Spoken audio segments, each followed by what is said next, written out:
ஒரு ஆள் அடி வாங்கிட்டு இருக்கு. யார் அடி வாங்குறதுன்னு சொன்னால் இந்த புள்ளதான் என் பூஜா பிள்ளை வந்து காலையிலேருந்து அடி வாங்குற வேலைதான்.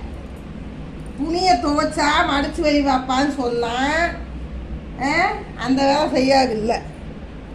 அப்புறம் பார்த்தீங்கன்னா மடித்து வச்சதெல்லாம் களைச்சி விட்டு அவனால் என்ன வேலை செய்ய முடியுமோ அந்த வேலையெல்லாம் கிளியராக பண்ணி வைக்கிறான். இவளை என்ன பண்ணலாம் சொல்லுங்க?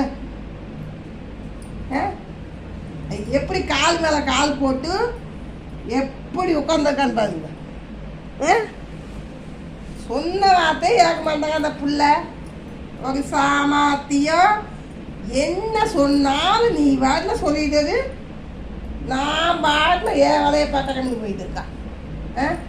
எப்படி இப்போ துணியெல்லாம் மடிக்க முடியுதா? இப்போ துணியெல்லாம் வந்து இப்போ பூஜை வேலையை பூஜை தான் செய்யணும். சொல்லுங்க பிரகாஷ், நீங்களே சொல்லுங்க. நீங்கள் சொல்லுங்க பார்க்கலாம். எப்படியெல்லாம் பண்ணுது இந்த புள்ள.